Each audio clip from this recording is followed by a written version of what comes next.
चलो आज तो हम लोग पढ़ रहे हैं क्या, रासायनिक गुण, धातु और अधातु का।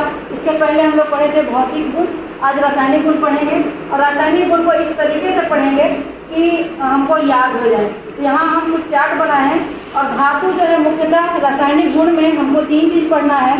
धातु का जल के साथ अभिक्रिया क्या होती है, धातु अम्ल के साथ कैसे अभिक्रिया करता है, और धातु जो है किसी अन्य धातु के लवण के साथ कैसे अभिक्रिया करता है। तो सबसे पहले हम देखेंगे धातु का जल के साथ अभिक्रिया। तो हम लोग सक्रियता श्रेणी में पढ़ चुके हैं कि धातु जो क्रियाशील धातु है, हाइड्रोजन के ऊपर जितने भी धातु हैं वो क्रियाशील हैं। यहाँ पर कुछ क्रियाशील धातु का नाम दिया गया है, जैसे potassium, sodium, calcium, magnesium, aluminium, zinc और आयरन। तो ये धातु जो है, अब धातु जल से अभिक्रिया करता है, लेकिन सभी धातु जल के विभिन्न रूप से अभिक्रिया करते हैं।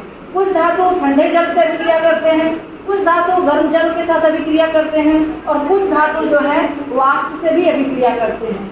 तो कौन कौन से धातु ठंडे जल से अभिक्रिया करते हैं, कौन गर्म जल से और कौन वाष्प से अभिक्रिया करते हैं, उसको आज हम लोग देखेंगे। तो यहाँ पोटेशियम और सोडियम सबसे ज़्यादा क्रियाशील धातु है, और ये ठंडे जल से अभिक्रिया करता है। और ठंडे जल से अभिक्रिया करने पर बहुत अधिक मात्रा में ऊष्मा मुक्त होती है, यानी कि वो अभिक्रिया ऊष्माक्षेपी अभिक्रिया होती है, बहुत अधिक मात्रा में ऊष्मा मुक्त होता है। और ये सोडियम और पोटेशियम जो है, जब इसकी जल से अभिक्रिया कराई जाती है ठंडे जल से, तो ये जल के ऊपर तैरते रहता है, जिसके कारण अधिक मात्रा में जब ऊष्मा मुक्त होती है तो आसानी से ऑक्सीजन से आग पकड़ लेता है और यह जल उठता है। तो और इसके यही कारण है कि पोटेशियम और सोडियम को खुले कमरे में नहीं रखा जाता है, इसको किरोसिन तेल में डुबा कर रखा जाता है। यहाँ हम देखते हैं कि पोटेशियम जल से अभिक्रिया किया तो पोटेशियम हाइड्रोक्साइड बनता है और हाइड्रोजन गैस मुक्त होता है। सोडियम भी जल से अभिक्रिया करेगा तो सोडियम हाइड्रोक्साइड बनेगा और हाइड्रोजन गैस मुक्त होगा। आगे हम आते हैं कैल्शियम पर। कैल्शियम भी ठंडे जल से अभिक्रिया करता है, पर यह कैल्शियम जो है पोटेशियम और सोडियम के जितना ज़्यादा क्रियाशील नहीं है। तो इसलिए अभिक्रिया तो ठंडे जल से होती है, पर इसमें यह उतना ज्वलनशील नहीं है और इसमें आग नहीं पकड़ता है। पर यह कैल्शियम भी जब जल से अभिक्रिया करता है तो कैल्शियम हाइड्रोक्साइड बनाता है और क्रिया के अंत में हाइड्रोजन गैस मुक्त होती है। अब आते हैं मैग्नीशियम पर। तो मैग्नीशियम जो है वह गर्म जल से अभिक्रिया उसकी होती है, और मैग्नीशियम जब गर्म जल से अभिक्रिया करता है तो यह बनाता है मैग्नीशियम हाइड्रोक्साइड और इसमें भी हाइड्रोजन गैस मुक्त होता है। आगे हम देखते हैं, अब अगला हमारा जो धातु है वह है एल्युमिनियम, जिंक और आयरन। तो एल्युमिनियम, जिंक और आयरन ये तीनों ऐसे धातु हैं जो वाष्प से या स्टीम से अभिक्रिया करते हैं, और इसमें जो है क्रिया के अंत में हाइड्रोजन गैस तो मुक्त होता है, पर ये अभी तक जितने देखे थे इन धातुओं की तरह धातु का हाइड्रोक्साइड नहीं बनाते हैं, यहाँ ऑक्साइड बनता है।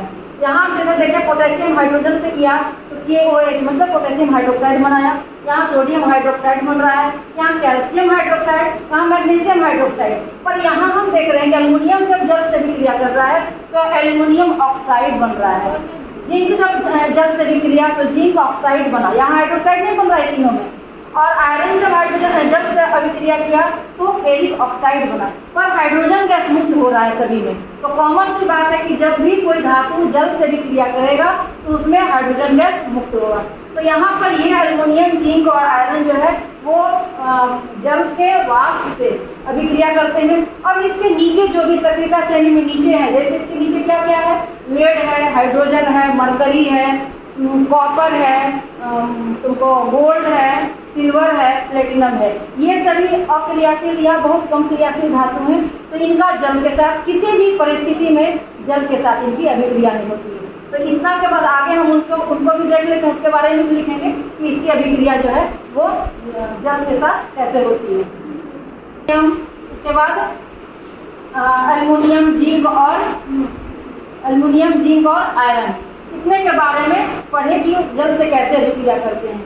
और सक्रियता श्रेणी में इतने आयरन के नीचे जितने भी धातु हैं, जैसे lead, hydrogen, copper, mercury, gold, silver और प्लेटिनम, ये सब धातु जो हैं ये क्या है, ये जल से अभिक्रिया, ये किसी भी परिस्थिति में जल के साथ उनकी कोई अभिक्रिया नहीं होती है।